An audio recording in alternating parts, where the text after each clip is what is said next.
Log on, tune in, find out. Another good idea from Cambridge. Well, it's my great privilege this morning to welcome again Dr. Francis Collins, who I think barely needs any introduction to those of us here. He is, of course, Director of the National Human Genome Research Institute and has been the director for a number of years, taking over from Jim Watson and completing, as we all know, the huge project to sequence the human genome, which we all, I think, as biologists, have been following very closely over these past years. I have to say, as someone who's been in human genetics also in one of my previous sort of incarnations, how much we followed also the whole cystic fibrosis story and the other genes involved in disease that Professor Collins' group has been involved in identifying over the years and has had a huge impact on the whole field of genetics. So Dr. Collins' first talk of the day is this one, The Language of God, A Believer Looks at the Human Genome. So thank you, Francis. As you've heard, my main credentials are really in the scientific arena. I'm a pretty good scientist. I am, on the other hand, rather of an amateur theologian, and I'm a true novice when it comes to philosophy. So let's just lay out those ground rules at the beginning. But I'm a great admirer of those who are of greater expertise in theology and in philosophy. And so I will weave some of those concepts into the presentation. And what I really would like to do is first to go through a bit of the more recent discoveries in the field of genomics, because this field is just rocketing forward. And then to try to put forward a potential synthesis between what it is that we're learning about our own biology from the study of the genome and what I, as a believer, see as God's hand in the creation of this remarkable universe that we live in.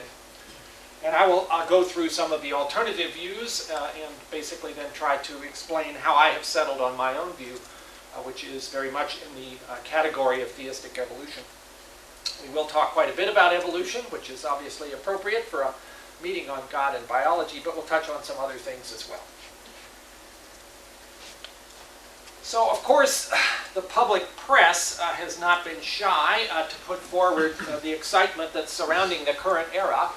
And it really is an appropriate thing, I think, to focus on. This is perhaps one of those milestones that historians will look back on in a few hundred years, where we crossed a bridge from not knowing our own instruction book to having that information, which we now have. It's interesting when, in fact, the press does this, they often tangle it up with religious concepts. Here you see the example of that, of course. Although in a more cynical way, I would say this is simply an excuse for Time magazine to use pictures of naked people on the cover of their journal, because they know that's what really sells. Of course, the wonderful molecule that we are going to focus on here, DNA, has had its structure known since 1953, since Watson and Crick figured out its double helical nature. And its ability to carry information is this elegant system where each one of the bases along this double helical ladder can have one of four possibilities, with A always pairing with T and G always pairing with C.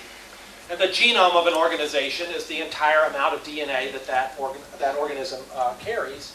And we could have speculated about how much our genome is, and we had estimates of it in the past, but we now know the human genome is made up of about 3.15 billion of those letters of the code. Now that is a stupendous amount of information. We printed it out on usual font size and with usual margins and usual thickness of paper and piled it all up on top of each other. It would be considerably taller than the tower here at St. Edmund's College. And you have all that information inside each cell of the body, which is a pretty phenomenal thing to think about. And every time the cell is copied, of course, the information has to be copied as well. But we now have a very good representation of what that instruction book looks like, although it's fair to say we're just beginning to understand how it works. If you want a particular representation, I gather somewhere not far from here in Cambridge, you will find this bike path with this particular set of colored bars upon it. And this is actually the representation of part of the DNA sequence of the BRCA2 gene, the gene which, if misspelled, causes a high risk of breast cancer, and especially it affects families in which many individuals have had that disorder. So DNA is all around us in all sorts of interesting ways, all kinds of iconic representations. The Human Genome Project, started in 1990, was considered rather controversial at the time. Many scientists were opposed to this as something that was going to be technologically infeasible, would probably consume a lot more resources than was projected, and would therefore dilute the scientific effort, detract from individual investigator initiatives, and generally result in an embarrassment. Happily, that didn't happen.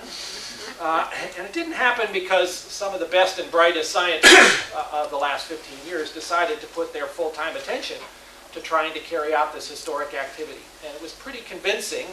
I had the opportunity to recruit a bunch of those scientists, and I had a pretty good story to tell them. Do you want to be part of a project that's really going to change our entire view of human biology? That is maybe the most historic undertaking that science has undertaken, at least in the biological sphere. And it was pretty hard to say no to that. I found it hard to say no. I didn't expect to be at the helm of this enterprise. I was happily engaged in research at the University of Michigan, studying human genetic disease, teaching medical students, taking care of patients.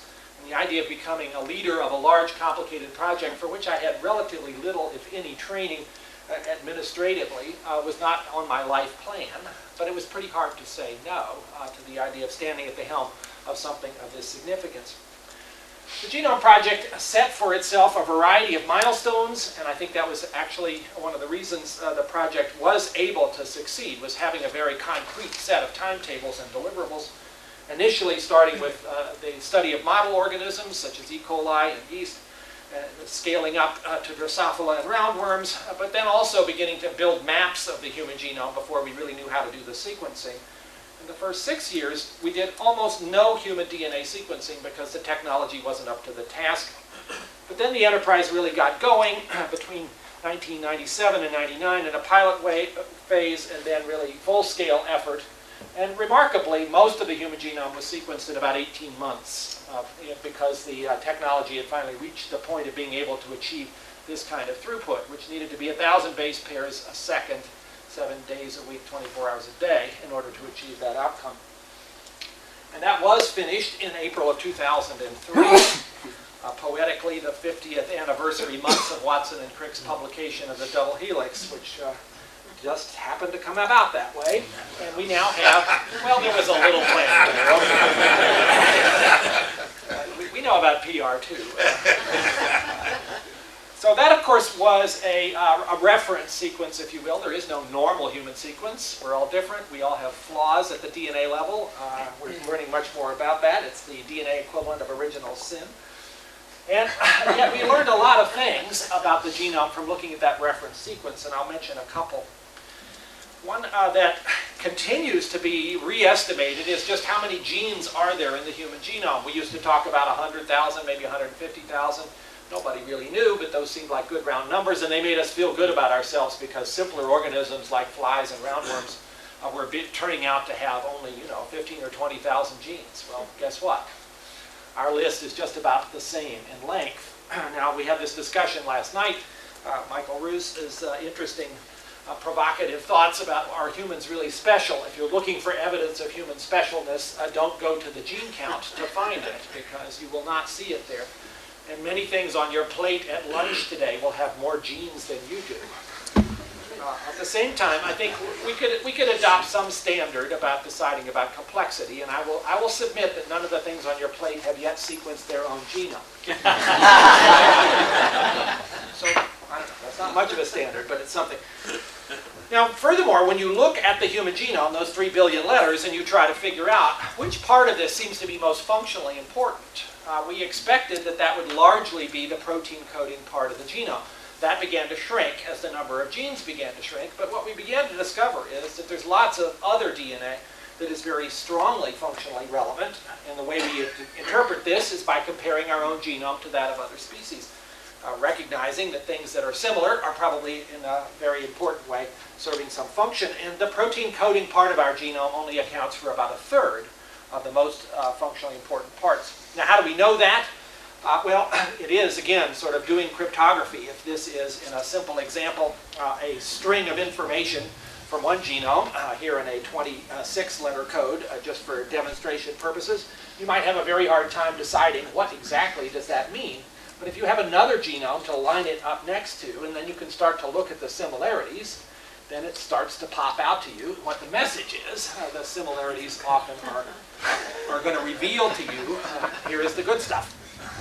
And we have been discovering here is the good stuff because we have a full sequence of the mouse genome, we have the chimpanzee genome, we have the macaque genome, the dog genome, the honeybee genome, the sea urchin genome, and lots of others that I haven't bothered to show you because over the course of just the last few years, we have now generated advanced drafts or even completed sequences of more than 30 vertebrates and quite a number of invertebrates and not millions, hundreds of bacterial species as well. So we have a lot of information, and here are some of the weird and wonderful organisms for which we have DNA sequence in pretty good form. And the ability to do those cross comparisons across species allows you to really zero in on the parts of the human genome that appear to be most important, and that's helped us a lot in focusing our energies as far as function. The bottom row here is a whole bunch of interesting primates. We now have a program at the Genome Institute of trying to derive not just drafts, but very advanced sequences of the full collection of primates in order to try to learn the most that we can about what makes humans specifically human at the DNA level. That's a lot of work, but it is amazing to contemplate. It took us 13 years to sequence the first genome. We can now sequence the equivalent of a human genome in about 6 days. So things have advanced really dramatically in terms of the technology.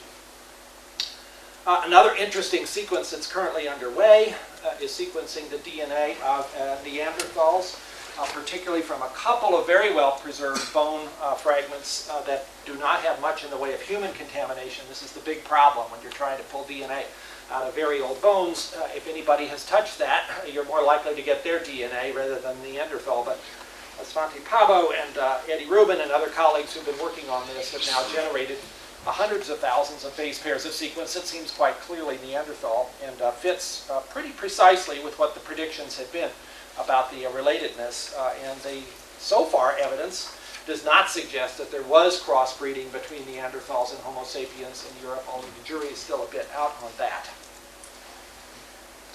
Of course, having a reference sequence doesn't tell you about variation between humans, and a lot of the focus, especially more recently, has been on that 0.1% where we differ, because obviously that accounts for a wide variety of wonderful aspects of human diversity, as well as for the fact that we're all, in general, at risk for various illnesses, many of which, if they're variable amongst the population, are encoded within that 0.1%.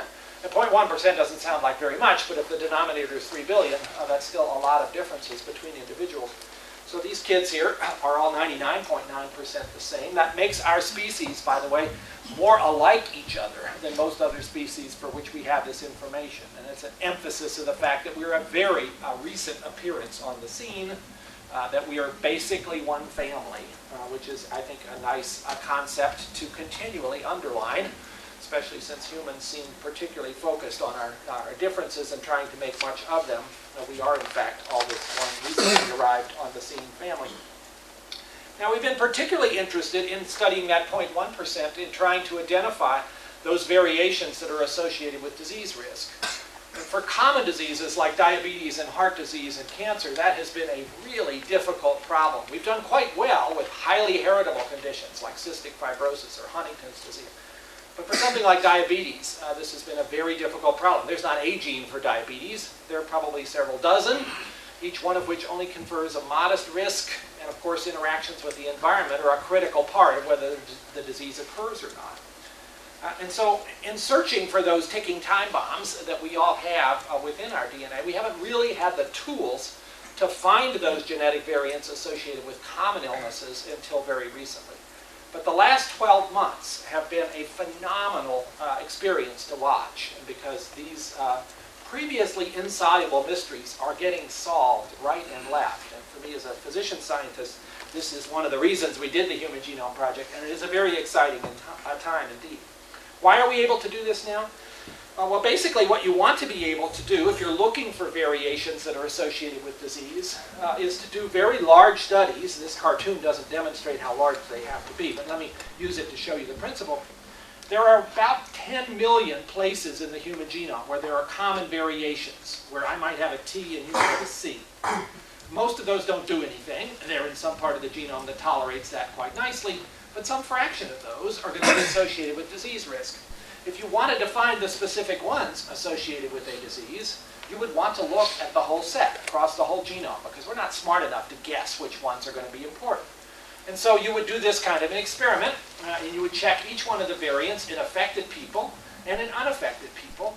And most of the time you'd see what you see here in variant A. There's no difference in the purple versus the green spelling of that particular variation between the two. And you'd say, well, that one probably isn't too interesting for the disease of interest.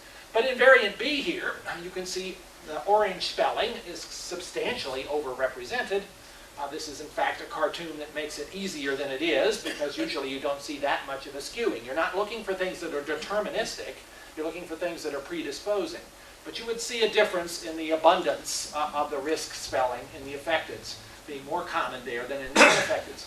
In reality, to do this and not make mistakes on a sort of false positive basis, you need thousands of affecteds and thousands of unaffecteds. And of course, you have 10 million places in the genome where you need to check each of those people. So that runs up substantially. 5 years ago, that kind of experiment would have cost you $10 billion for one disease. Everything has changed. In the past, we were stuck with this problem of having to look for the answers because we didn't have the ability to look across the whole genome. We would pick our favorite gene and say, maybe that's it. And usually the answer was nope. And it's very analogous to this circumstance, the famous story of the guy who lost his keys on the way into the bar, and on the way out from the bar realized he didn't have them and began searching. And of course, where did he search? Under the lamppost, because that's where he could see. And that's what we've been doing for studying common diseases in the genome, because we only had the ability to look under lampposts. But now we've done a lot better, and one main reason for this, because the keys are usually over there, is this consortium here, which I had the privilege of leading as a follow-up onto the Human Genome Project.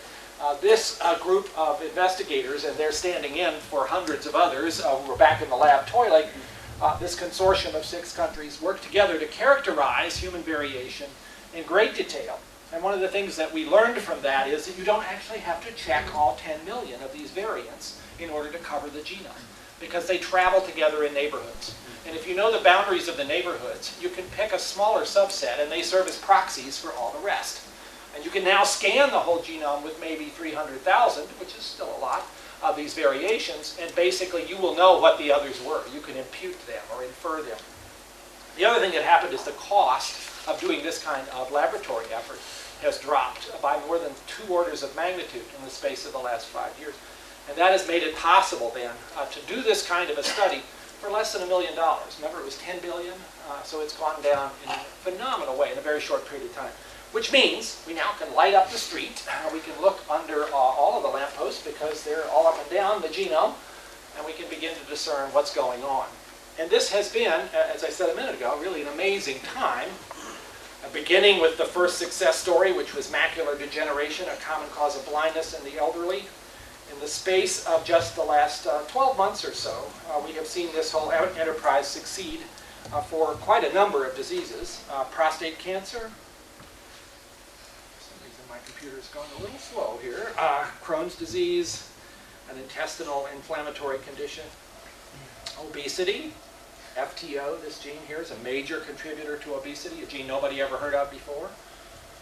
It's a funny story about how it got its name, but I'll tell you that at the bar. Type 2 diabetes, obviously a huge cause of morbidity and mortality. Heart disease, coronary artery disease in this case, heart attack. Breast cancer. Type 1 diabetes, the juvenile type. Alzheimer's disease. Asthma, atrial fibrillation, celiac disease. Gallstones, multiple sclerosis, this one just from about 2 weeks ago.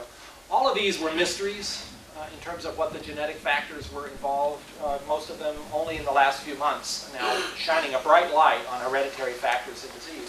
Most of those identifying genes that we have no clue were involved in that particular circumstance. And that gives us a wonderful opportunity now to make the most of these discoveries in terms of applications. But it also is leading to quite a lot of interest in the private sector, particularly in the US, to market this kind of information to individuals. 23andMe, a new company founded by the spouse of one of the founders of Google, so they have some resources, is now about to start marketing to people who are interested the ability to be tested for all those diseases that I just mentioned. They assume that some people will want to know, and some people probably will. The problem is right now we don't really quite know what to tell you if you're at high risk for one of these conditions. The interventions that you might want to take advantage of haven't yet been validated, and so this is a potential problem in terms of getting out ahead of ourselves. Here's another company, Navigenics, that is doing a very similar kind of thing. All of these with very slick presentations to the public about why you would want to spend your money on getting this information. And it won't be long, because the technology is advancing so quickly, that it won't just be checking a few thousand variations in your genome. You can have your whole thing done. Here's somebody who did. My predecessor, Jim Watson, now has his own genome sequence determined by a company, 454, which is one of the new DNA sequencing instrument producers. You can go read Jim Watson's sequence on the Cold Spring Harbor website if you're interested, and figure out why he's such an unusual fellow, and he certainly is. And other vanity genomes are being produced right and left, and we actually have a project now underway to try to sequence 1,000 human genomes, and that's why another reason I'm here in the UK. We'll be talking about that just across the way, and another Cambridge college here in a couple of days with colleagues from all over the world about how we can put that effort together in order to learn more about human variation. So all of this is happening at a prodigious rate, and the way in which it's going to impact upon the practice of medicine is fairly predictable, although the timetable isn't necessarily so predictable. So all of these things are happening, and certainly in some instances where you do have an intervention that you know will work, which is true of some cancers, for instance, where being at high risk, it gives you a good reason to undertake very careful surveillance to try to do early diagnosis, then that will be possible. But other conditions, it'll take a lot longer to figure out what the preventive strategy ought to be. We're using this information also to predict who should get which drug at what dose, pharmacogenomics, which could be a really big boon given how much trouble we have from many of the drugs we give. But in the long term, I think it's the therapeutic consequences, where those discoveries that are happening right now that point to pathways involved in disease that we couldn't have guessed at, will give us new ideas about how to prevent and treat disease in the pharmacological arena. And that's going to take some time, because that's a very long pipeline process. But I think we should all be pretty excited about this. Well, let me turn now to the question of how does this all fit together with a spiritual worldview, a worldview which I have and which I acquired in my 20s after, for a time, being a pretty obnoxious atheist that you wouldn't have enjoyed having lunch with. I discovered as a medical student that I'd never really looked at the evidence for and against faith, assumed there wasn't any, and was surprised to discover that actually one can make a pretty strong rational case for the existence of God. And now, as a believer who's also a scientist, this need to put together those worldviews, which I think is nicely demonstrated in this particular visual image, is something I think about every day, as I suspect many of you do by the fact that you're here at this conference. So can we, in fact, take all of those discoveries about genetics and the genome and merge them together with a sense of a spiritual worldview, and with God as a creator of the wonderful universe that we now, as scientists, have the privilege of exploring? I believe we can. Let me go through just quickly a couple of the arguments that I found compelling that caused me, as a physical chemist, which is what I was before I went to medical school, to begin to reconsider whether, in fact, atheism was a rational stance. And I think, as a student studying chemistry and physics, my source of awe in worship was second-order differential equations. It seemed to me that was a sufficient reason to explain everything, and I had no need to look beyond that. But obviously, you begin to realize, as one does, as you begin to look more broadly, that there are limits to what a naturalistic perspective can tell you. I would submit that science is the only reliable way to understand how the natural world works. But science is powerless to answer other really profoundly important questions, such as why is there something instead of nothing, the Leibniz question. Why am I here anyway? What happens after I die? Is there a God? And aren't those awfully important questions? And when I began to explore the possible ways that people have tried to answer those and realized that those really land you squarely in the spiritual realm, again, I had assumed that spirituality was all about emotion and it didn't have any potential rational basis. And I encountered this verse in Hebrews that actually surprised me. Faith is the substance of things hoped for, the evidence of things not seen. Evidence. I was not raised in a home where faith was practiced. I knew almost nothing really about what the basic principles of the world religions were. But it seemed like it was a good time to begin to try to understand that a bit better.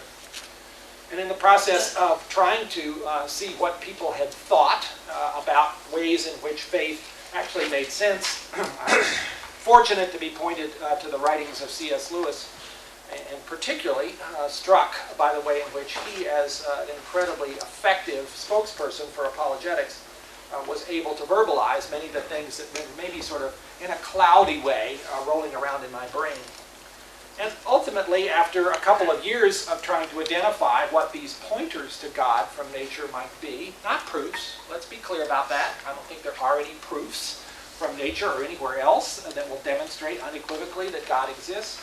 But I think there are pointers that are, at least for an unbeliever like I was, good opportunities to reflect a bit about whether, in fact, a purely naturalistic perspective is all that far away from causing you to think a bit about whether there's something beyond. So, some of those. There is something instead of nothing. Well, why should that be?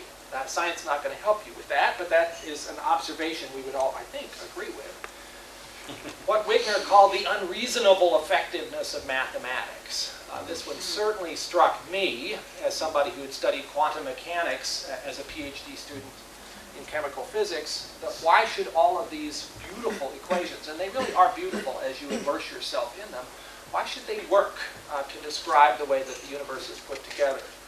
There is no particular reason that should be. If it is a pointer towards something, it's a pretty profound one, because it's a pointer not only to perhaps a mind behind this, but a mathematical mind.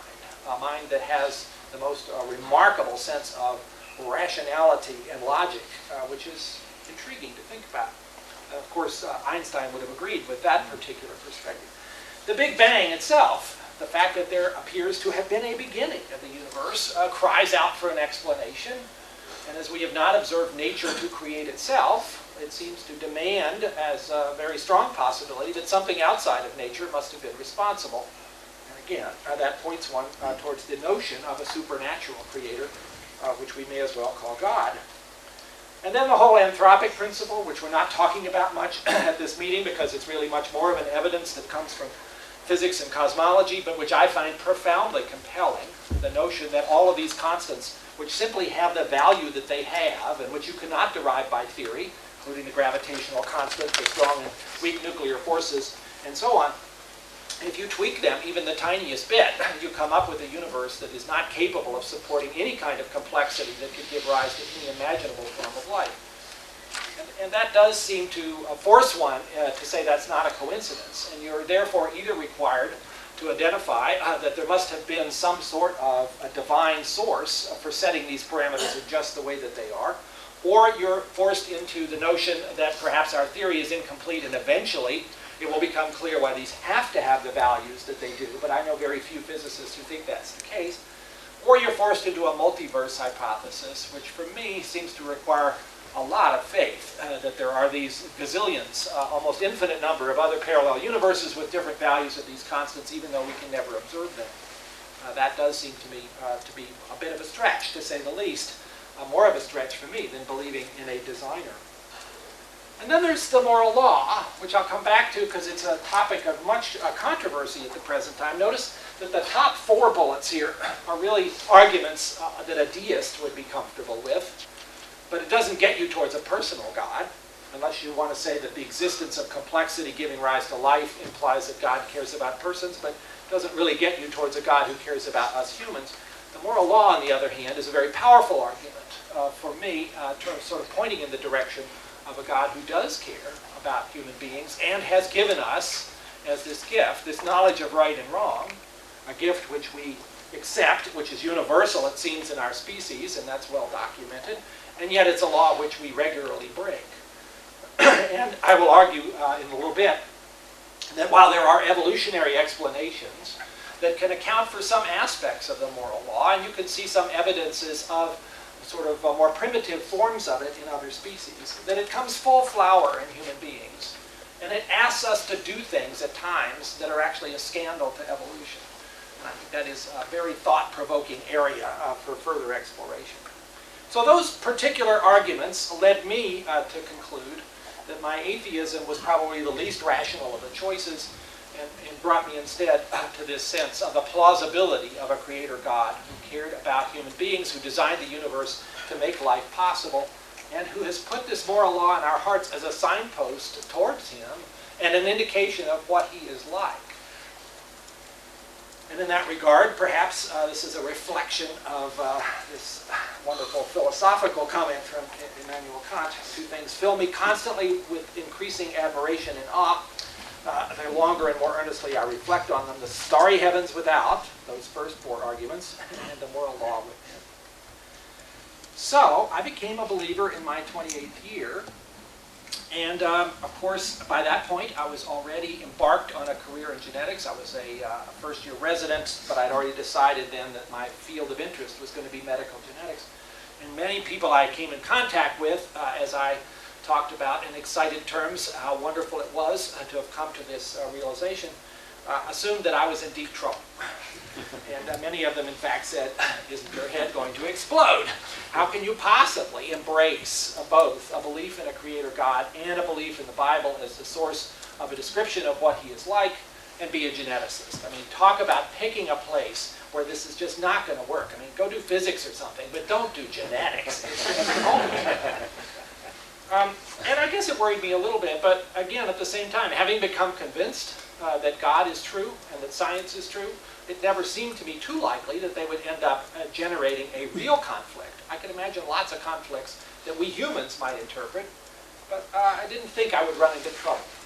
And in fact, now, 30 years later, I can say I am not aware of any circumstance where what I know as a scientist about genetics is in conflict with what I know as a believer, as long as I don't fall into one of those categories you heard from Ron Numbers this morning, who has adopted a particularly narrow view, particularly of Genesis 1 and 2, and insisted that that narrow view has to be correct.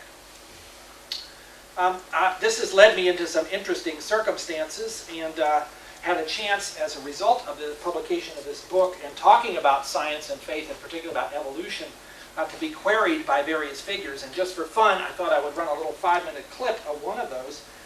So those of you who don't live in the U.S. may not be as aware of the late-night television scene in the United States, which includes a particularly highly watched half-hour segment at 11:30 in the evening, hosted by Stephen Colbert.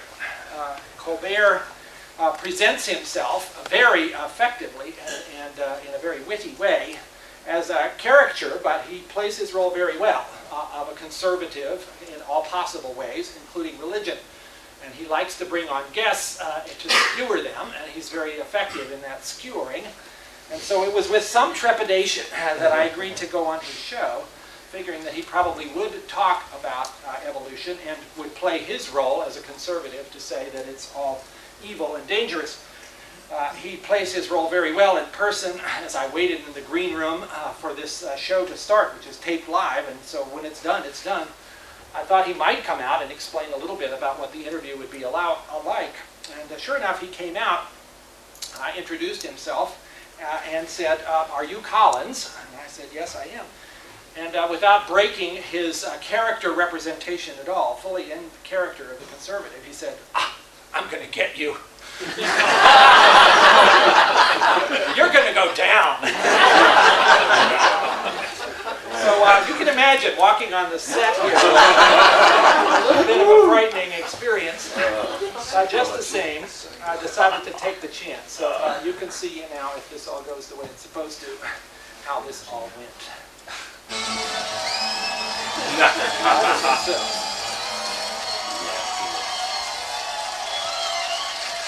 My guest tonight is a DNA expert and the author of The Language of God. Sorry, Doctor. God doesn't speak DNA, he speaks English. Welcome, Dr. Francis Collins. This was filmed right before Christmas, hence the major scene in the background there.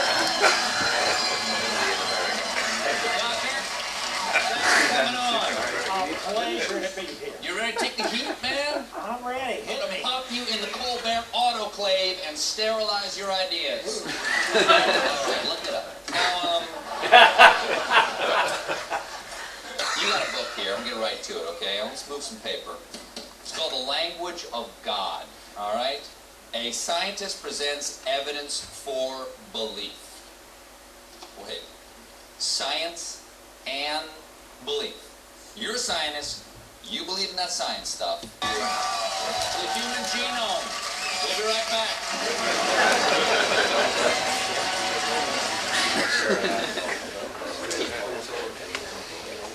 Well, if that wasn't a scene, I don't know what would be.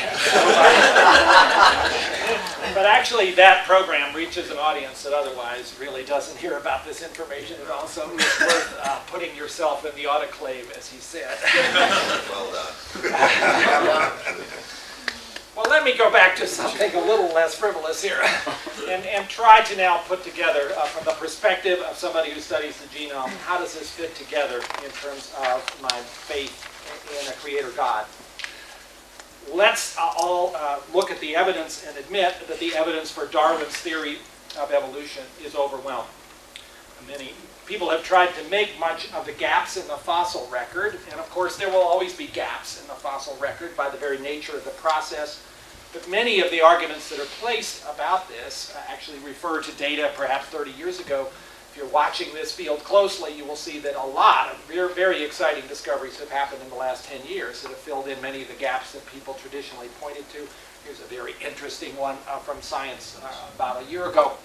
This remarkable Tiktaalik fossil, which appears to have a very nice location here between fish and land vertebrates. And I think actually got a lot of people quite excited about the discovery of such a body plan. But I would argue that the fossil record, while incredibly valuable, it pales by comparison in terms of the digital ability that you can learn about the relatedness of organisms from the study of DNA. And because we now are able to do this, and are able to do this for hundreds of different organisms, the story gets very strong. This is a phylogenetic tree constructed not by any use of the fossil record at all, but by looking at DNA sequences of all of these organisms, human up here and all of the others as well. Don't worry too much about what the numbers are, but the length of the branches in each case is proposed on the basis of DNA sequence. And what is interesting is that this particular phylogenetic tree, which is now pretty stable and unlikely to change, is in fact extremely consistent with the fossil record. There's no real discrepancies here. Again, finding that kind of harmony adds to your confidence that the whole story is being correctly read out. And of course, that then leads to the most controversial aspect of this for many believers, particularly those in the US who, as you've heard about, are most troubled by evolution, and particularly about whether humans are part of that process. And again, you will often hear that DNA sequence similarities between humans and other species doesn't prove in any way that they're descended from a common ancestor. That just says that God used the same kind of motifs that had been successful in other organisms to slightly tweak them and rearrange them for humans. And of course, from a simple overview, that argument might maybe carry some weight. But the more you look closely at the details, the more you see that that explanation cannot account for the rich array of observations that are now coming out of the study of our own genome and that of other species, particularly our most close relatives, the chimpanzee. Human chromosome 2 has a particularly striking example of this kind of observation. Human chromosome 2 is the second biggest chromosome. When you look at it, its sequence, it's represented here on the right. It has this strange collection of sequences in the proximal part of the long arm, here labeled with various colored bars that represent particular kinds of repetitive sequences that are not supposed to appear in the middle of a chromosome. they're only supposed to appear at the tips of chromosomes. All of our other chromosomes have those same sequences at the tips, not shown here, but they would be up here and down here. Well, interestingly, when you look at the chimpanzee chromosomes, they look almost identical to ours, except they don't have a human chromosome 2. Instead, they have an extra chromosome to ours, 2 smaller ones. And if you line them up and imagine that somehow there was a fusion there, by looking just at the banding pattern that you can see under the microscope, it looks pretty good. Well, interestingly, this all now fits together quite beautifully. If there had been a fusion there, then those sequences that would be at the tips of the chimpanzee chromosome would be in fact left behind as a fossil DNA footprint of that event. And in fact, that's exactly what we found. Now, if this is not an example of descent from a common ancestor, I think you have to almost postulate that God put those sequences there to try to mislead us. And the consequence is to imagine God as a cosmic charlatan who is testing our faith by putting false clues into science to try to see whether we will really believe a literal interpretation of Genesis. I don't find that to be an attractive alternative. This is just one of several examples. The existence of pseudogenes in the human genome, genes that have lost their function. They have sustained a number of knockout blows. You can still see from the DNA sequence that they're related to a gene that might have once had function, but they clearly can't anymore because of the mutations that are present. And I'm not talking about genes that are mutated in some of us. These are mutated in all of us. And very interestingly, if you ask the question, how did those get there? In many instances, by comparing across other species, you can see what their origin might have been. So you will often see, for instance, that gene order is conserved across mammals. That if you find genes A, B, and C in humans, and you look in the chimp or even the dog or the mouse, that those same genes will be in the same order in all 3 species.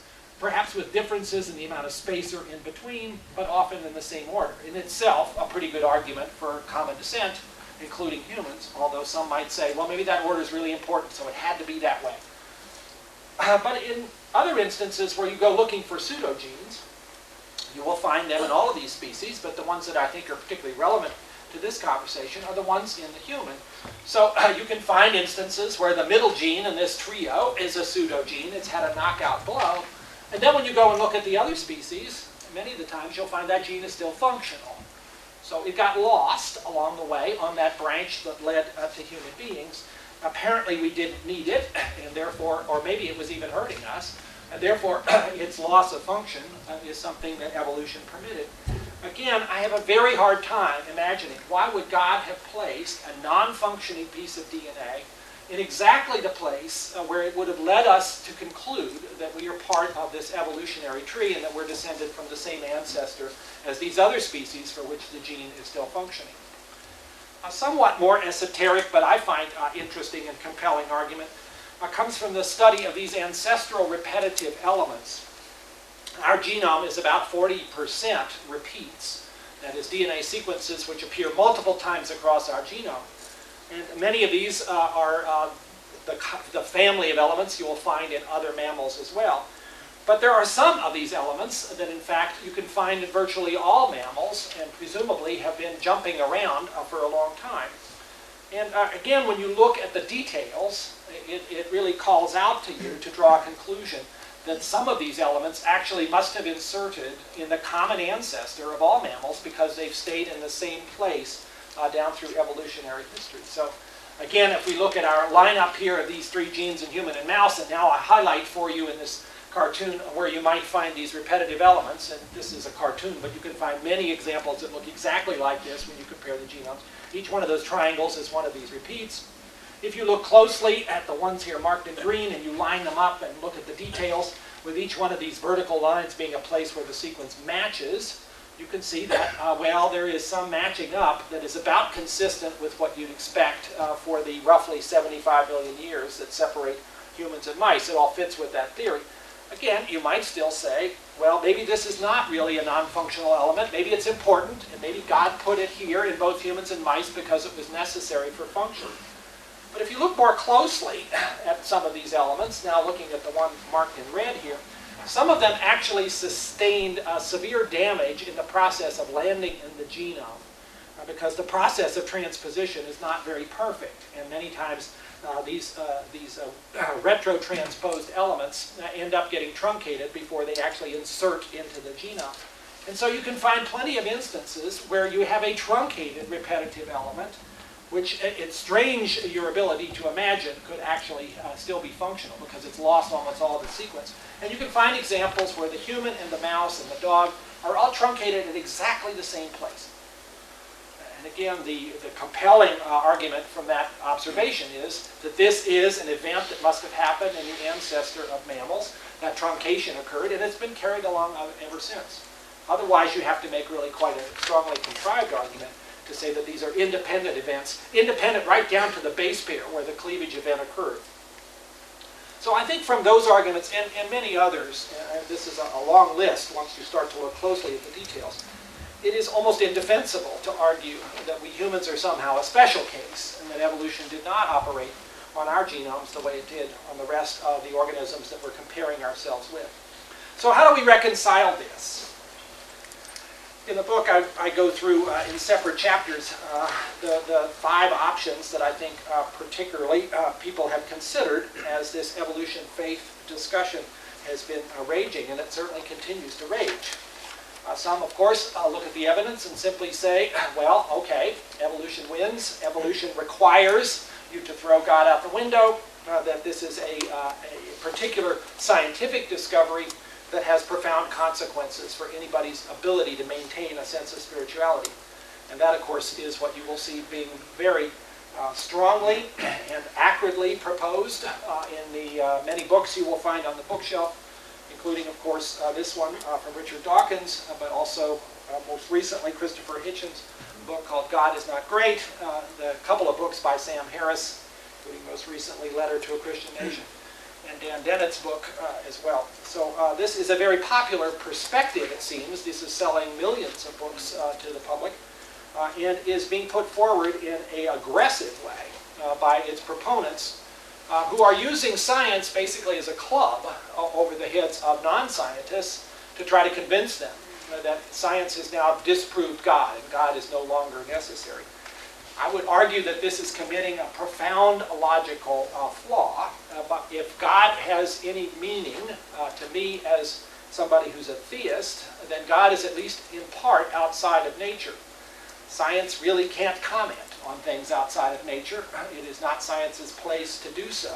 I can point to you examples, and I have, where perhaps nature gives us clues as to God's existence. But on the other side, to try to say that science can rule out the existence of God by whatever argument it offers is basically to apply science in a place where it doesn't belong. And of course, many have put that forward. Stephen Jay Gould made that argument, although he comes down in a different place than I do about where science and faith fit together or not.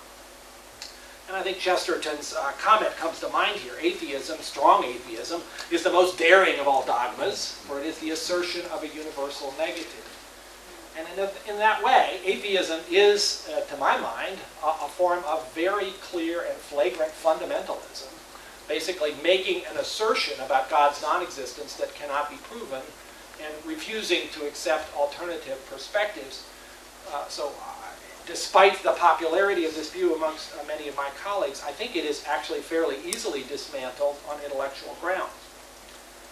And I had a debate with Dawkins about this in Time, which is still up on the web, which was interesting because at the end of that debate, Dawkins actually admits the possibility of a supernatural being. He just says, well, it would be much fancier and more awesome than anything that you all have yet contemplated. To which I said, you don't know what I've contemplated, and I think you've just discovered God. I think actually this is a case where atheists cannot rule out that kind of possibility, even if they're Richard Dawkins. So of course, setting atheism aside, agnosticism I think is in fact a much more principled position. And many of my colleagues are in fact in that camp. I was for a while before I became an atheist. But I think agnosticism is generally not embraced from a position of strength. Most of the agnostics I know in the scientific community have arrived at that position because they just don't want to think about it. And it's not that they've considered the evidence and decided that this is the place where they want to come down. And so perhaps we could do a bit better there in having this conversation in a richer way, so that agnostics would have a better chance to decide whether they've landed in a place that's really comfortable for them, or whether this is basically a delaying tactic. Going on to belief systems, we heard a lot about creationism this morning.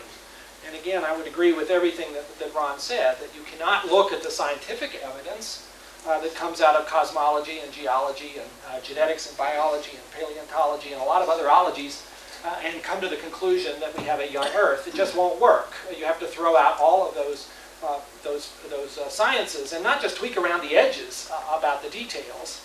You just can't get there.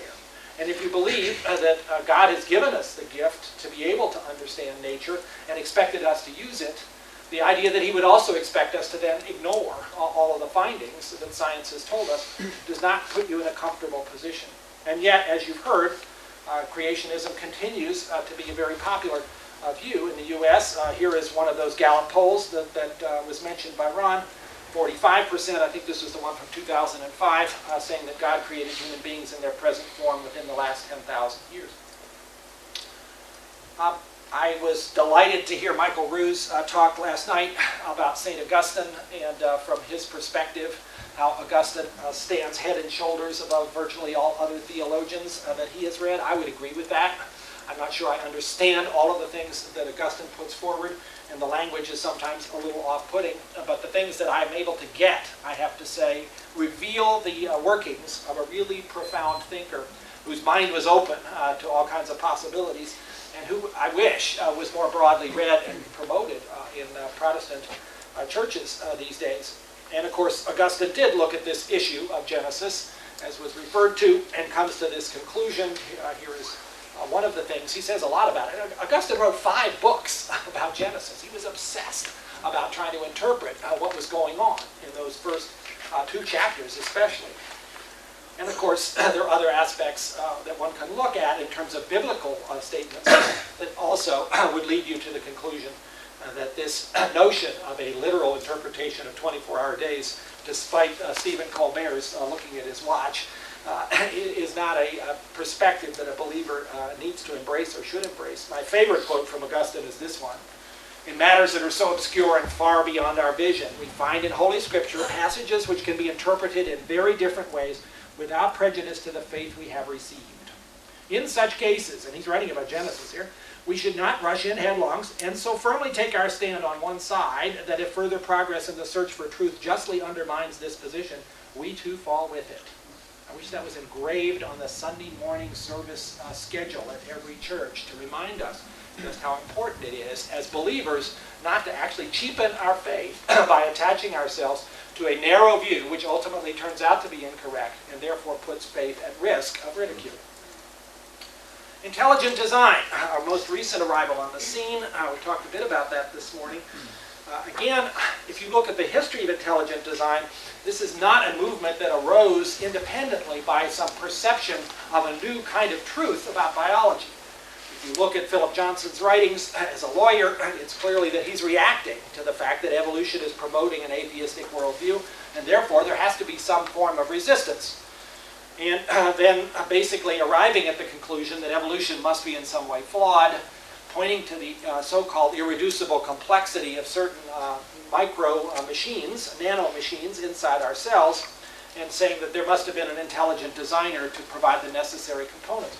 Interestingly, not necessarily arguing that evolution as a process is at work, but that God was, an underachiever and didn't quite get it right, and therefore had to step in and fix it along the way in order to provide this kind of complexity. This, of course, was something that Darwin was worried about in terms of these complexities that he observed in his amazing naturalistic view of so many different aspects of the biological world. And from his Origin of Species, if it could be demonstrated that any complex organ existed which could not possibly have been formed by numerous successive slight modifications, my theory would absolutely break down. So he opens the door to the ID argument. But the next sentence in Darwin's book is, but I can find out no such case. And I would say here in 2007, I can find out no such case as well. There are favorite examples put forward, and many of these are, I think, very articulately presented in the writings of people like Michael Behe and William Dembski.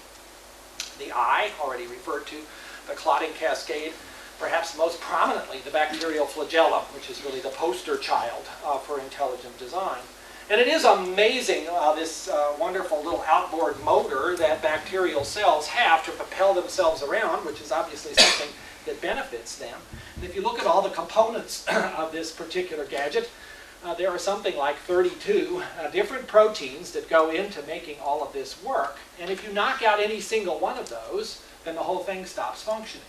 So that's the argument. How could you possibly have developed something with all of these components if it didn't work until they were all put together? And so Dembski will do calculations about how unlikely it would be that you would have these spontaneous developments of these proteins with no selective advantage until finally the whole thing fell together one day and then you had that advantage. And of course, the chances of that are extremely remote.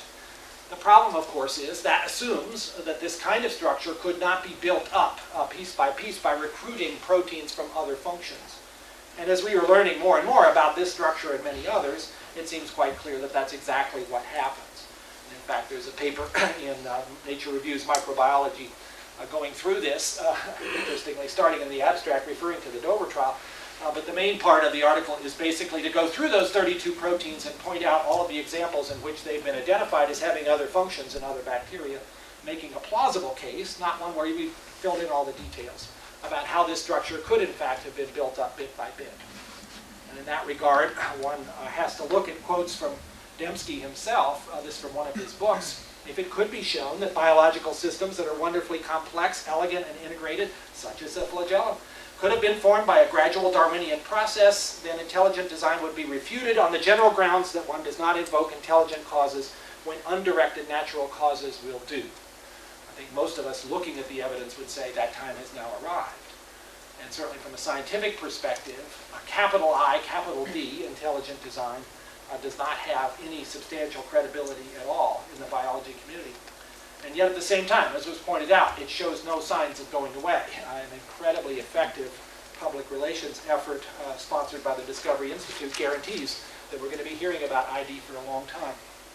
And I'm deeply concerned, again, as I see Christian churches embracing ID because they see it as the only hope they have to fight off atheistic evolution, that they are in the long run actually going to end up discrediting faith by embracing a perspective that is scientifically indefensible. So the fifth option, and the one where I find myself coming down and where I have to say most of the biologists I know who are believers in a personal God have also landed, is what has commonly been referred to as theistic evolution, although I would say this is not a particularly happy term, and that is the perspective that ultimately is put forward in this book. And it's very simply stated. Almighty God, who's not limited in space or time, created the universe about 13.7 billion years ago with its parameters precisely tuned to allow the development of complexity over long periods of time. God's plan included the mechanism of evolution to create the marvelous diversity of living things on our planet. Most especially, that creative plan included human beings in his image, whatever that means. After evolution had prepared a sufficiently advanced house, sort of the parts, the human brain, then God gifted us as humanity with the knowledge of good and evil, the moral law, with free will, which allowed us to then break that moral law, and with an immortal soul. We used our free will to break the moral law, hence the fall, leading to our estrangement from God.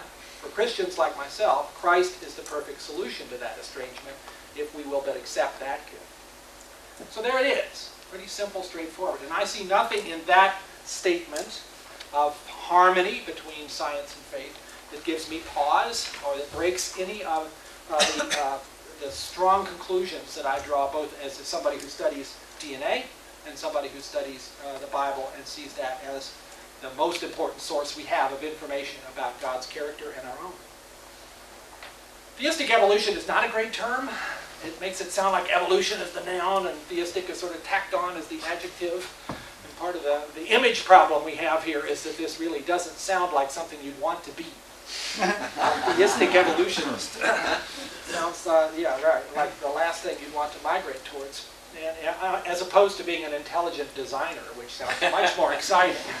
I should say, by the way, that I do believe, as this statement would probably confirm, in lowercase I, intelligent, lowercase d, design. I mean, it's really unfortunate that ID, with the capital letters, has basically now hijacked those two words and made them no longer usable by people who, in fact, are more in the realm of theistic evolution. But there it is. I think ID has been rather permanently taken out of the lexicon of the rest of us by the very effective way that they promoted their view. An effective way, by the way, which I think is added to the confusion, and that many people who embrace ID, like the person Ron sat next to on the plane, really aren't quite sure at all what it is that they're embracing, only that it sounds like it leaves the door open for God to have been an intelligent designer.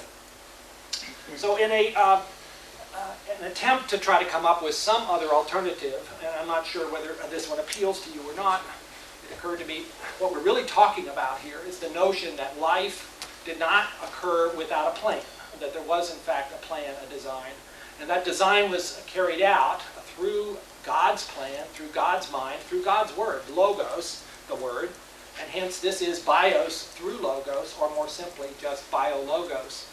And maybe that's an easier concept to put into 3 syllables than theistic evolution, although I'm sure biologos has its own negatives as well. God speaking life into being.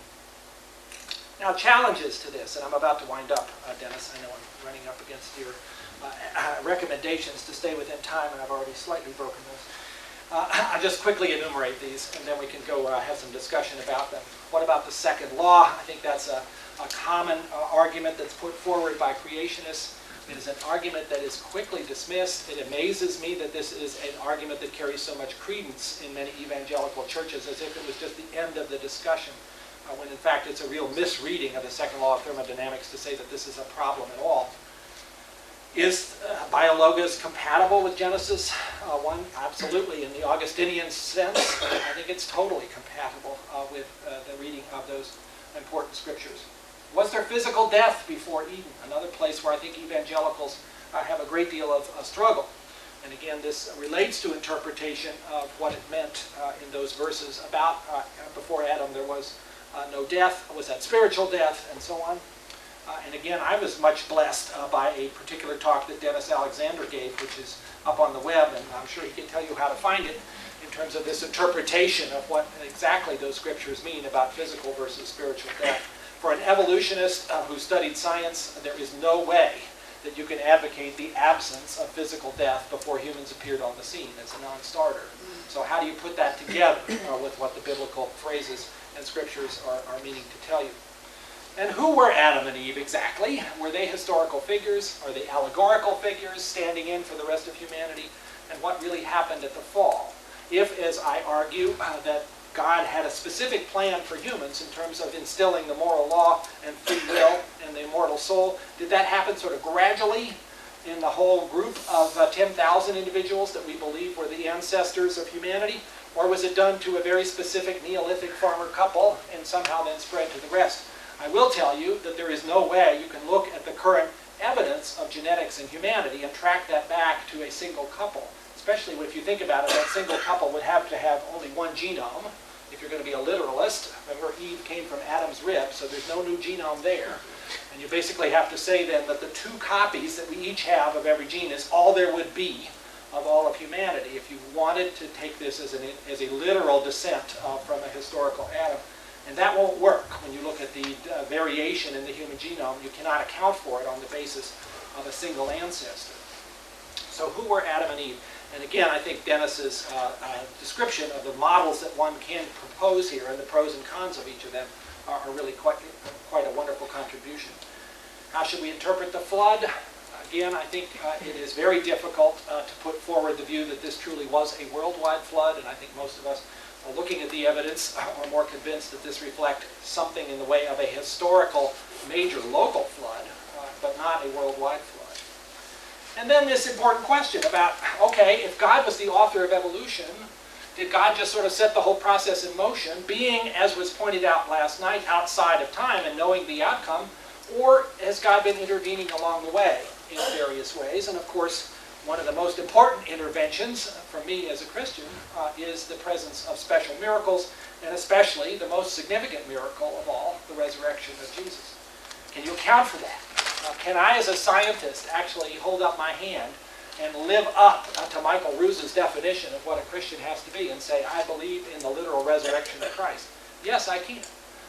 Because the big question really is, do you believe in God? And do you believe that God is outside of nature and is the author of natural laws? If you're willing to go that far with me, then I don't think it's a great leap to say that God could suspend those natural laws when it suited his purpose to send a very important message, including, if necessary, the resurrection of someone who had been dead. I don't see that as necessarily such a major logical challenge. And then finally, this question about whether evolutionary forces can actually explain the moral law. And I have to be careful here because my attachment to the moral law as a pointer towards God can't sort of fall into the category of becoming a God of the gaps. Because if we learn more and more about where our moral impulses come from and more evolutionary explanations seem to be carrying the day, I would tell you right now that's not going to affect my faith at all. But I do find this to be an interesting area for discussion. And I do think we should be a little cautious in terms of the way in which the sociobiologists and the evolutionary psychologists are telling us a bunch of just-so stories about how it is that good and evil and our sense of it could be driven purely by evolutionary mechanisms. After all, some aspects of altruistic behavior are consistent with those explanations. There's this argument that, of course, being good to your relatives and trying to encourage their survival is something evolution would instill within you because they share the same DNA as you do. And so when you're helping them survive, the selfish gene is being propagated. Similarly, you can see good explanations about reciprocal altruism and how that operates even in our closest relatives, the chimpanzees. That is, I'm going to do something for you because maybe the next time you'll do something for me. And that might make some logical sense, although it's pretty hard to prove. And you can see experiments in chimps and even in mice show evidence of primitive forms of altruism in other animals. But I would still argue that what they're talking about in those examples is not the full-blown form of human altruism that we most admire and that we most aspire to ourselves, although we usually fall short. And that when we see those kinds of manifestations in a particularly noble act, we are moved by it. I'm talking about an Oskar Schindler who risks his life to save thousands of Jews from the Holocaust when he's not of their tribe. I'm talking about a Mother Teresa who spends her life picking up the dead and dying in the streets of Calcutta, therefore helping them find their way to their rest, but in no way doing anything that evolution would have approved of. Those kinds of actions.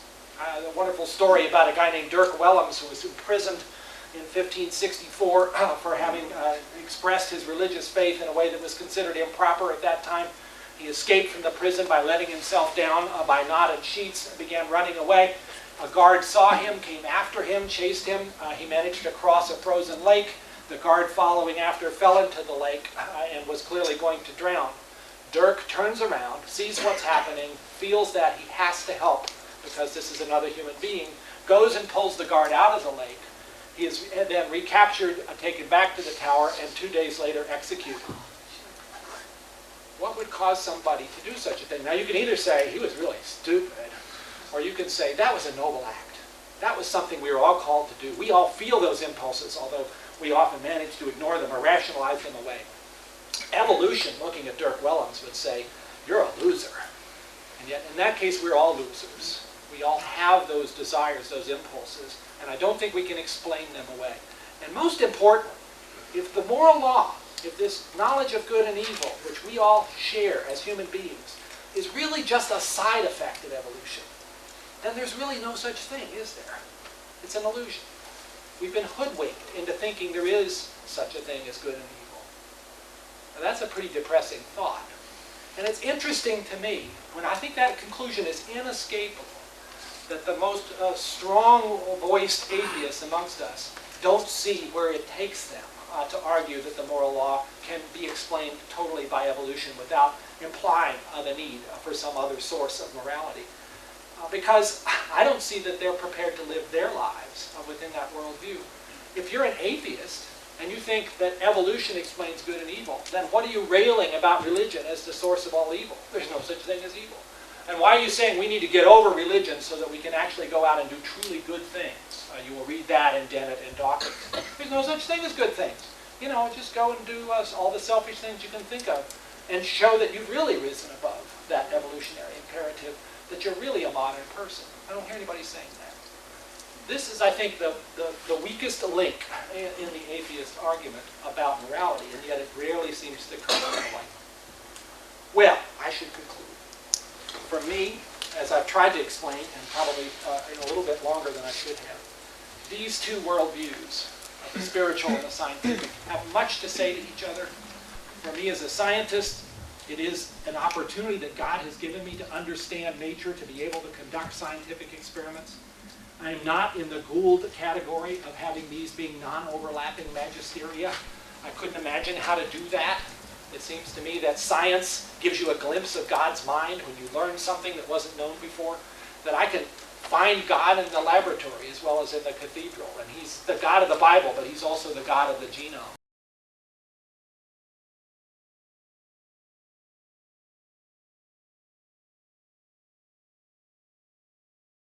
Exploration to be sure what kind of question you're asking and which tools are appropriate to try to answer it. And it breaks my heart to see, particularly in the U.S., how the field has been so dominated in the last few years by extremist voices which are occupying the airwaves and filling the bookshelves.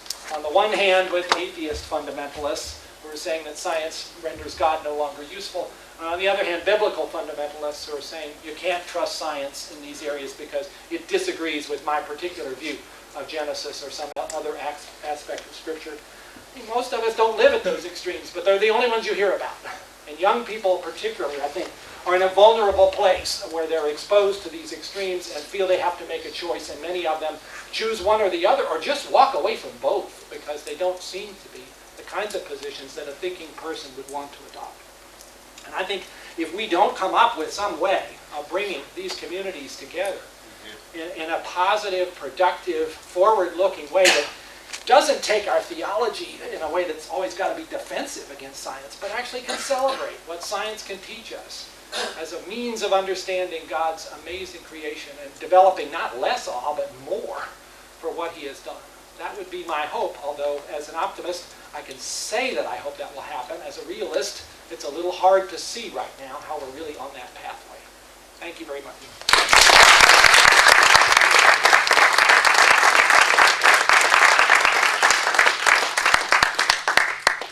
Thank you very much indeed, Francis, and that's thank you so much. Well, I'm sure let's so we'll have a question over here.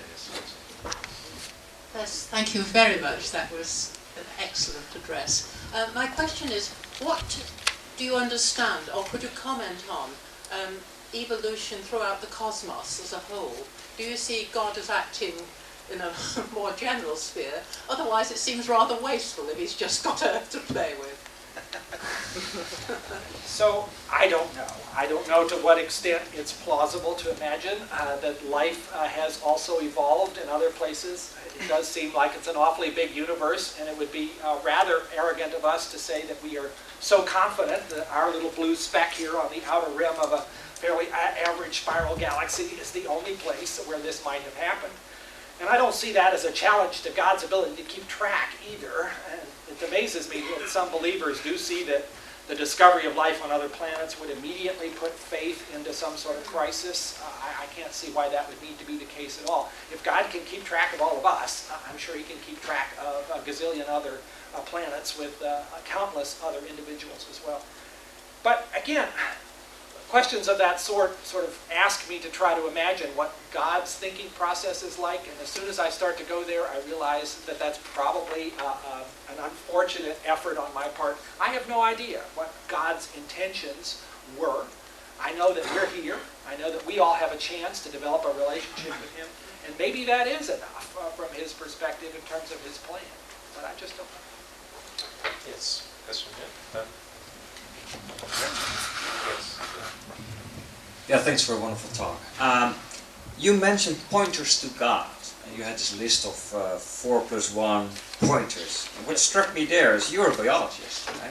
Yes. So there's four things from sort of philosophy and physics and then the moral law. So the question is, can you comment on, are there pointers in biology? Is there room for something like a biological anthropic principle or something like that? So I thought you might notice that. Again, I think the moral law is a very important entry in that, and that's certainly a biological component. At the same time, when it comes to other aspects of biology, though I think of DNA as God's language, because I believe God's plan included the evolutionary process and DNA as the information molecule as a remarkable way of carrying that out, I'm reluctant to point to other specific examples in biology that are along the lines of the anthropic principle, because they all can be attacked. Now let's say that I wanted to put on that list the origin of life. And let me tell you, the origin of life is in disarray right now. There are no plausible theories that can explain how it is that in an Earth that was absolutely devoid of life 4 billion years ago, that it was teeming with life 3.85 billion years ago. People have talked about, well, you know, DNA won't quite do it because it doesn't actually allow itself to become self-replicating, which is critical, but maybe RNA could, because RNA can both carry information and serve as an enzyme. But if you go through those particular scenarios and you try to calculate their probabilities, you are way down in the 10 to the minus many dozens. So it doesn't seem that we've got an answer there. And perhaps then this is an opportunity to say that could have been God's stepping in and getting the whole process going by that first self-replicating system. But I'm very nervous about that. That feels like a real God of the gaps risk, because we've got a long way to go before we really understand what all of the various pathways are that might give rise to self-replication. And who knows, in the next 10, 20, 50, 100 years, somebody may come up with something which now, well, not probably proof, would be at least a plausible explanation of how such things might have come about. So I don't want to put that on the list, even though in my mind it's an interesting area that we may not be able to explain. Once you get life going, then again, evolution is an incredibly powerful explanator of all of the varieties and wonders of living things. And having seen what an unfortunate, it seems to me, appearance on the scene has been intelligent design, I'm not anxious to embrace any other kinds of arguments about why evolution needed divine help to get to the point of us, until you get to the point of individuals who have properties that seem beyond what evolution might have accounted for. And there again, I come back to the moral law. Of course, come back to biological anthropy principle with Simon Conway Morris's talk this afternoon at 2 o'clock. So we are coming back to that. Excellent. So yes. Yeah. Okay. So I was wondering, did God has any reason for choosing such a laborious, time-consuming way to evolution? Was his choice restricted in some way, choosing such a difficult route? Again, I'll be interested to hear what Simon Conway Morris would say to that.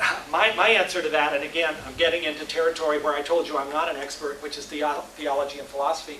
If God has any meaning, and Michael said this last night, then I don't think we should think of God as constrained by our linear scheme of time, that where yesterday comes before today, which comes before tomorrow. If God is above all of that, then what may seem to us like a ridiculously long, slow, drawn-out process involving all these billions of years of evolution, maybe a blink of an eye to God Almighty. We may find this actually quite odd that it would trouble any of us, but we are trapped in our own sort of worldly view with the idea that this is a slow process. It just may not be that way. Okay, question here, yes. Which one? Here, sorry, here. Thanks. I have a question regarding to the moral law, of course. I did not personally understand what you said, that you saw it as an evolutionary scandal, because I guess that evolutionary theory does not demand like perfect adaptation, and it could well be that it could be an evolutionary side effect scientifically, and I also do not see why that would refute a good and evil if it's scientifically a side effect, but God could have meant it that way. Can you comment on that? I didn't hear the last phrase, but God could have planned it? Could have meant it that way. Intended. Well, if you'll open the door to God intending it, then of course good and evil have significance again. I was railing against a strong atheist view, which takes God totally out of the picture, and then still tries to argue that good and evil have some significance. I don't see how you can get there. If this is purely on the basis of evolutionary drive, then we've all been hoodwinked. In terms of can you explain altruistic behaviors on the basis of a purely evolutionary perspective, I think there are two ways to get there. One is to say that it's a misfiring, that basically we've been evolutionary programmed to be good to our own relatives, and maybe even to extend that to more extended relatives like part of our tribe, because maybe they share some of our DNA. And we've just gotten mixed up about it since we started moving away from very small villages where everybody in our experience was our relative, to now where it's the whole world. So it's a misfiring argument. You'll hear that from Dawkins, for instance. The other argument is that evolution, after all, would favor this sort of altruistic behavior because it would improve the likelihood of the species surviving. And that one gets you into quick trouble. Despite some counter-arguments that occasionally pop up, I think you can make a pretty strong case, a very strong case, if you look at mathematical models of evolution, that they don't operate on the species, they operate on the individual. And if that's the case, an individual who risks not propagating their DNA to save somebody else, who's not even of their same tribe, is basically breaking evolution's rules in the biggest possible way. If I'm walking down the bank of a river and I hear somebody calling for help in the middle of the river who I don't know, who doesn't even speak my language, but I can tell they're about to drown, something in me says, I should try to save that person even though I'm a terrible swimmer. Now, I may talk myself out of taking that risk, but something's telling me I should. That's another human being. That doesn't feel to me like an evolutionary drive. That seems like something else. Okay, we're going over this side of the room now. Yes, Lyndon, that next. Any thoughts on how we should respond to what Michael's called the new atheists? What's motivating them? Any thoughts on that? I had lunch with Richard Dawkins a couple of months ago when I was over here, just to try to get to know him a little better. He and I have debated in various settings, but seems like it's a good thing to try to understand other human beings as much as you can, and I still am a bit mystified. But I think a lot of the drive from many of the new atheists is this sense that conservative religious beliefs are causing an increasing amount of trouble in our world. And they look at the United States and they see the way in which our politics, especially in the last few years, have been particularly dominated by conservative religious perspectives. And of course, they look across the world and see the ways in which religious extremism has resulted in some terrible things. And this ignites their passions. And they are unable to sort of step back and say, wait a minute, those people that are doing those things are actually not adhering to the principles of the faith that they say they're supporting.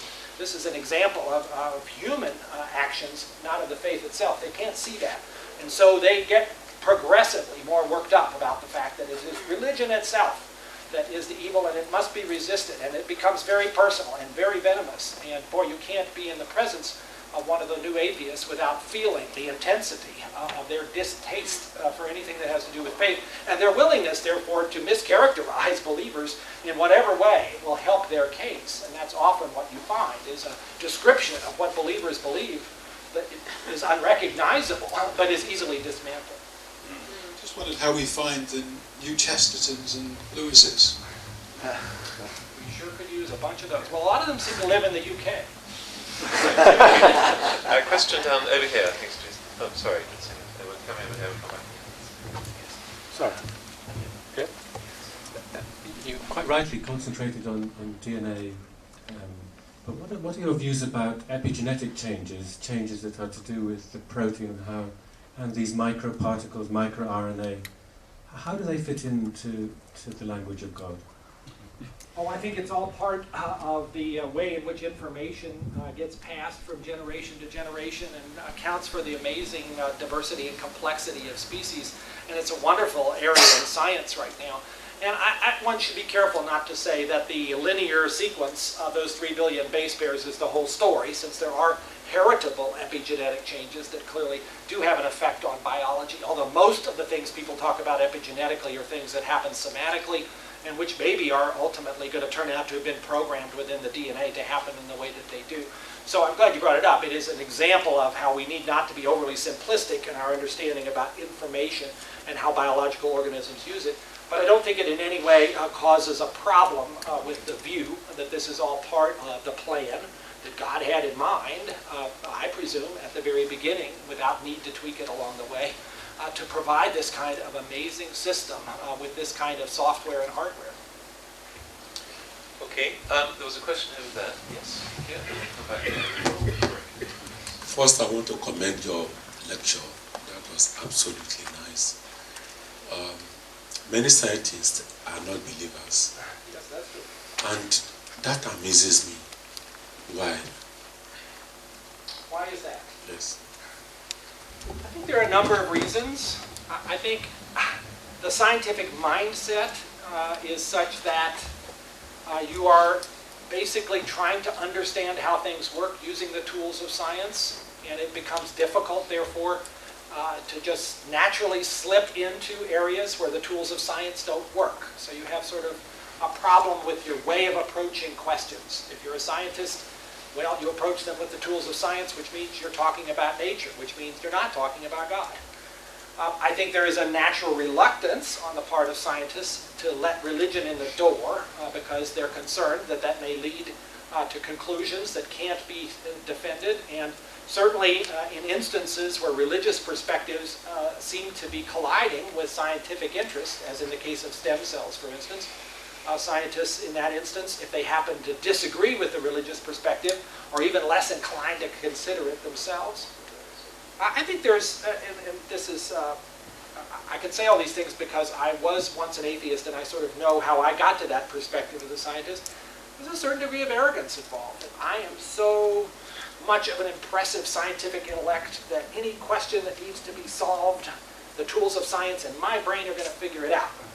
And you can't become a believer in God without realizing just how puny your mind is by comparison to the great truths that are out there that you're probably never going to perceive. So it takes you down many notches in terms of your sense of self-importance to acknowledge the existence of God. And I think that's hard for scientists.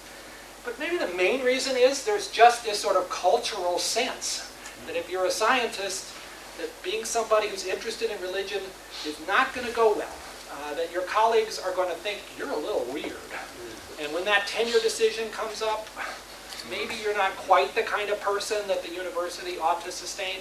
I don't know if that's real. I can't look at very many examples where I know people have really experienced that kind of discrimination, but there's a sense of it. I know, because a lot of young scientists who are worried about whether they should talk about their faith send me emails and ask sort of what's the advice here. And there's clearly a sense of taboo that you don't go there. And for somebody who arrives in the scientific community without having made up their mind, which is where many young people are, science is not going to push you in the direction of making up your mind. Staying in a comfortable agnosticism, you'll fit right in. Becoming a shrill atheist, you'll increasingly fit right in.